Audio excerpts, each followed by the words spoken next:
Você sabe o que aconteceu com Jesus após a ressurreição? Mais especificamente, o que ele fez durante os dias em que permaneceu com seus discípulos antes de voltar à casa do Pai? Quanto tempo ele ficou? Quais foram os ensinamentos transmitidos naquele momento? Eu não sei você, mas durante toda a minha vida, em nenhum dos círculos religiosos que eu frequentei, eu ouvi algo que realmente respondesse a essas perguntas. Muito menos sobre esse tipo de conteúdo que eu estou prestes a te apresentar. E eu chamo isso de um segredo, não porque esteja escondido hoje, mas porque durante séculos qualquer conhecimento nessa direção foi tratado como ameaça. Foi silenciado, rejeitado e, em muitos casos, até punido. Principalmente quando carregava o potencial de libertar a mente humana. E o motivo para isso não é difícil de entender. É simplesmente manter o domínio através da ignorância. Mas isso não aconteceu de uma forma aleatória, foi um processo. À medida que o cristianismo começou a crescer, especialmente a partir do século IV, ele deixou de ser apenas um movimento espiritual e passou a ser uma estrutura. E toda estrutura precisa de organização, precisa de definição e, inevitavelmente, de controle. E foi nesse contexto que no ano de 325 d.C., aconteceu o Concílio de Nicéia, convocado pelo imperador Constantino. E ao contrário do que muitos acreditam, não foi ali que a Bíblia foi definida. O que aconteceu ali foi algo mais profundo, a criação de um limite, um parâmetro do que deveria ser considerado verdade dentro do cristianismo. E a partir daquele momento, não bastava mais crer, era necessário crer dentro de padrões. Até então, o cristianismo ainda era um campo aberto, com diferentes interpretações, diferentes compreensões sobre quem foi Jesus e sobre o que ele ensinou. Mas isso começa a mudar, quando a fé passa a se alinhar com uma necessidade de unidade política e estabilidade social. Porque quando uma mensagem espiritual se torna a base de uma estrutura, ela precisa ser organizada. E organizar nesse contexto significa selecionar, definir e, inevitavelmente, excluir. Algumas décadas depois, no ano de 367 d.C., esse movimento ganha uma forma ainda mais concreta. O bispo Anastácio de Alexandria escreve uma carta, conhecida historicamente como a 39ª Carta Festal, onde ele define quais escritos deveriam ser reconhecidos como válidos dentro do cristianismo. E é ali que aparece pela primeira vez uma lista exatamente com os 27 livros que hoje compõem o Novo Testamento. Mas toda escolha carrega uma consequência silenciosa, porque quando algo é definido como oficial, tudo o que não está ali passa a ocupar um outro lugar. E é nesse ponto que a maioria das pessoas nunca foi convidada a olhar. Porque muitos outros escritos, evangelhos, ensinamentos e textos que circulavam entre os primeiros cristãos simplesmente não entraram nessa lista. E não porque não eram relevantes, mas porque apontavam para um caminho diferente. Um caminho onde o acesso não dependia de intermediários, onde a experiência espiritual não precisava de autorização, onde o conhecimento não vinha de fora, mas era despertado de dentro. E quando esse acesso é direto, o poder deixa de ser centralizado. E é exatamente por isso que essas ideias começaram a ser vistas como perigosas. Muito antes dessas definições oficiais, já existiam correntes que compreendiam os ensinamentos de Jesus de uma forma mais interna e mais experiencial. No século II, por exemplo, surge a figura de Valentim, um pensador cristão que ensinava uma espiritualidade voltada para o autoconhecimento e para a consciência. Ele não falava de obediência cega, ele falava de despertar. Não colocava a verdade fora, mas dentro. E foi exatamente por isso que suas ideias começaram a ser rejeitadas. Não porque eram incoerentes, mas porque eram livres demais para serem controladas. E com o tempo, aquilo que era múltiplo começou a ser organizado. O que era diverso passou a ser definido, e o que era experiência começou a se transformar em regra. Até que em algum momento da história, a pergunta deixou de ser o que é verdade e passou a ser o que deve ser aceito como verdade. E é nesse ponto que a história deixa de ser apenas espiritual e passa a ser também estrutural.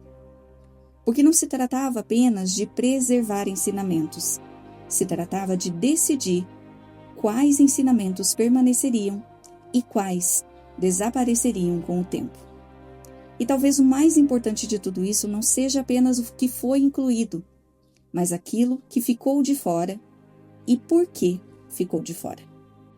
E foi exatamente dessa forma que parte desses textos atravessou os séculos, até que em 1945, algo que estava fora do alcance da história oficial volta à superfície de maneira inesperada. No Alto Egito, um camponês chamado Mohammed Ali al-Saman cavava a terra em busca de fertilizante quando encontrou um jarro de barro selado. Dentro dele estavam códices antigos, livros encadernados que hoje conhecemos como a Biblioteca de Nag Hammadi.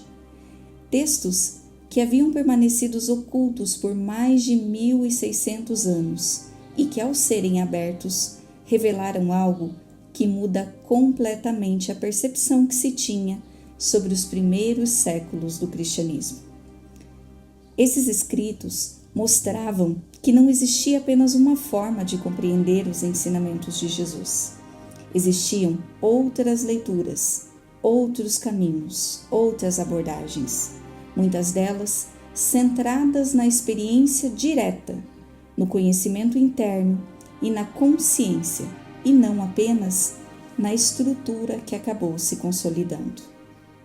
E o mais impactante não foi apenas o conteúdo em si, mas o fato de que esses textos não haviam sido perdidos por acaso.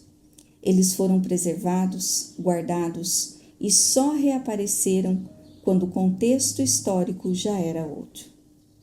Mas essa não foi a única forma pela qual esse tipo de conhecimento atravessou o tempo. Existe um outro caso ainda mais intrigante, porque não houve um achado arqueológico, mas uma travessia silenciosamente poderosa. O Pisci Sophia não foi desenterrado. Ele chegou até nós por outros caminhos. Trata-se de um manuscrito em língua copta, cuja sua versão conhecida provavelmente foi escrita entre os séculos 3 e 4 d.C., mas que já indica ser uma releitura de algo anterior, de um original que não chegou até nós. E diferente dos textos escondidos em jarros, esse não foi enterrado. Ele foi preservado ao longo do tempo, passando de mão em mão, sendo copiado, mantido e de alguma forma protegido por aqueles que reconheceram o seu valor. Em algum momento, já no século XVII, esse manuscrito aparece na Europa, sendo adquirido pelo colecionador britânico Anthony Askell e posteriormente integrado ao acervo que hoje está sob custódia da Biblioteca Britânica. E a partir daí ele passa a ser estudado, traduzido e aprofundado por diferentes correntes ao longo do tempo, chegando até autores e estudiosos que buscaram compreender o alcance do que estava ali registrado. E é aqui que a história começa a ganhar outra dimensão. Porque quando você coloca lado a lado esses dois caminhos, textos que foram escondidos e textos que foram preservados em circulação, o que começa a aparecer não é um acidente histórico, é um padrão, uma linha de conhecimento que por diferentes meios encontrou formas de não desaparecer. E isso nos leva, inevitavelmente, a uma pergunta que muda completamente o rumo de tudo. O que, afinal, esses textos dizem que não foi amplamente ensinado? E é exatamente a partir desse ponto que algo começa a se revelar de forma mais direta. Porque entre esses escritos que não foram amplamente ensinados, existe um em específico que organiza essa compreensão de uma forma única, o manuscrito denominado Pistis Sophia. O que está registrado ali não é uma narrativa simbólica aberta, como as parábolas, mas um diálogo contínuo, um processo de transmissão direta. Segundo o próprio texto, após a ressurreição, Jesus permanece com seus discípulos por um período prolongado.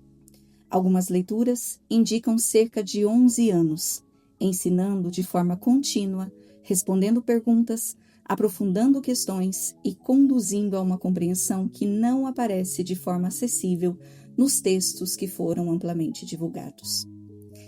E há um ponto que muda completamente o nível dessa transmissão, porque em determinado momento ele deixa claro que já não falaria mais por parábolas, que os discípulos estavam prontos para ouvir de forma direta. E a partir daí, o que aparece não é mais uma linguagem aberta ao público, mas uma estrutura de ensinamentos mais profunda, mais organizada, que descreve a realidade em termos de níveis, processos, movimentos de consciência, quedas e retornos. É dentro dessa estrutura que surge Sofia, não como um personagem isolado, mas como um princípio, como representação de um movimento da própria consciência em direção à sua origem. A trajetória de Sofia não funciona como uma história para ser interpretada de forma superficial. Ela funciona como um espelho, como um mapa que descreve o que acontece quando a coincidência se afasta daquilo que sustenta o caminho necessário para retornar. E é justamente aqui que um dos pontos mais impactantes desse texto aparece. Porque o problema humano não é apresentado como pecado, mas como ignorância. Não no sentido da falta de informação, mas de não reconhecer, de não compreender, de não lembrar aquilo que se é. E quando essa base muda, tudo muda junto. Porque se o problema é a ignorância, a solução não é a punição, mas sim a consciência. É acesso ao entendimento, é clareza, é um processo de reconexão que não depende de imposição externa, mas de um movimento interno. E é por isso que esse texto se diferencia dos outros manuscritos, porque ele não tenta convencer, não pede crença, não se sustenta em autoridade externa. Ele apresenta uma estrutura que precisa ser compreendida. E quando você começa a acompanhar esse diálogo, fica evidente que não se trata de aceitar o que está sendo dito, mas de desenvolver a capacidade de compreender o que está sendo revelado. E isso muda completamente a forma como esse conteúdo precisa ser acessado. Porque não é um texto que se lê de forma linear, como uma narrativa comum. É um texto que exige decodificação, presença, exige um outro tipo de escuta. Porque talvez aquilo que foi preservado por tanto tempo não tenha chegado até nós por acaso. Eu acredito que o acaso é apenas uma limitação da nossa forma de compreender a providência divina. E que se eu e você estamos aqui agora, tendo acesso a esses ensinamentos, é porque algo extraordinário foi preparado por nós e para nós nessa existência. Se identificar e buscar compreender Pistis Sophia não é para qualquer nível de consciência. É uma obra extremamente complexa, que pode ser interpretada em diferentes nuances, dependendo do ângulo a partir do qual se observa. Apesar de muitas falas serem literais, existe ali uma profundidade que atravessa o tempo.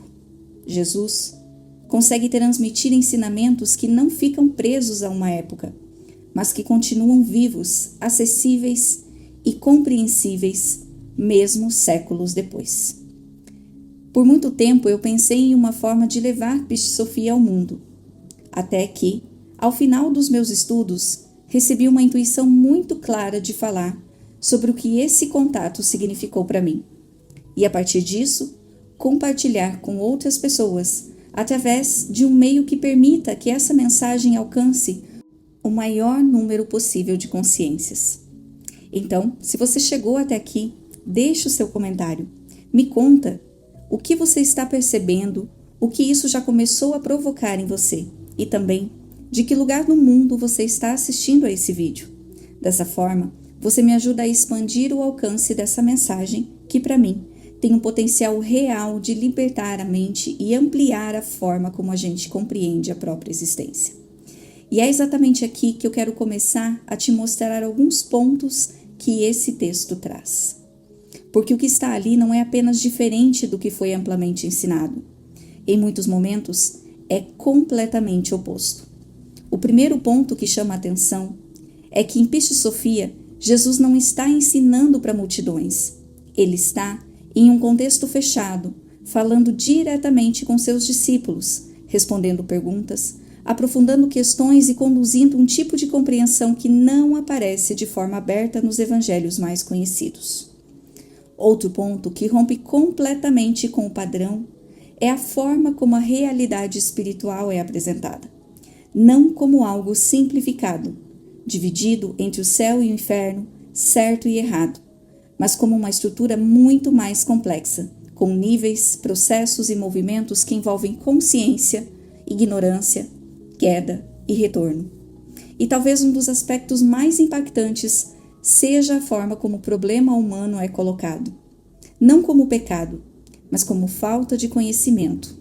E isso muda completamente o ponto de partida, porque se o problema é a ignorância, a solução não é a punição, mas sim a consciência. E quando você começa a olhar para esse ângulo, muitas coisas começam a se reorganizar. A forma como você entende a vida, a forma como você entende os seus conflitos e principalmente a forma como você entende o próprio caminho espiritual.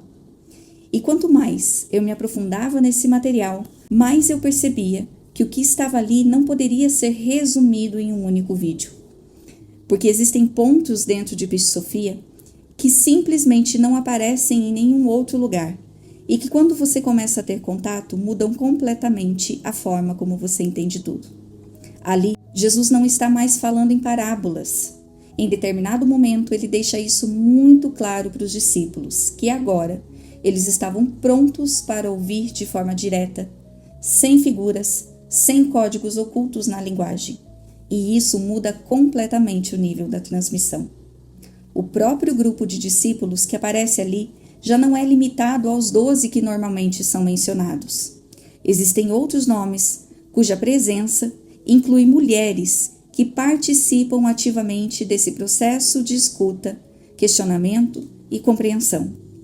E a forma como a fé é apresentada também não corresponde ao que foi amplamente difundido. Não é uma fé passiva, de aceitação cega, mas um princípio que impulsiona a busca pela sabedoria, quase como uma força que conduz o ser humano para fora da ignorância. E isso é só uma pequena parte, porque a linguagem desse texto é tão específica, tão estruturada, que eu mesma precisei desenvolver um glossário próprio para conseguir decodificar o que estava sendo dito. Os termos não carregam apenas um significado simbólico ou religioso. Eles apontam para algo muito mais amplo. E é exatamente por isso que eu entendi que isso não poderia ficar restrito a uma única explicação. Então, a partir de agora, farei algo diferente. Trarei aqui no canal uma série de vídeos onde vou pegar esses ensinamentos e traduzir, decodificar e apresentar de uma forma que seja possível compreender, sem perder profundidade, sem pressa, sem simplificar o que não pode ser simplificado, mas também sem deixar inacessível aquilo que pode transformar a forma como você enxerga a sua própria existência. Então, se isso fez sentido para você, se algo te tocou, acompanhe essa jornada, se inscrevendo no canal, compartilhando esse vídeo com alguém que também possa estar pronto para esse tipo de conteúdo. E principalmente, permaneça, porque o que você viu aqui hoje é só o começo.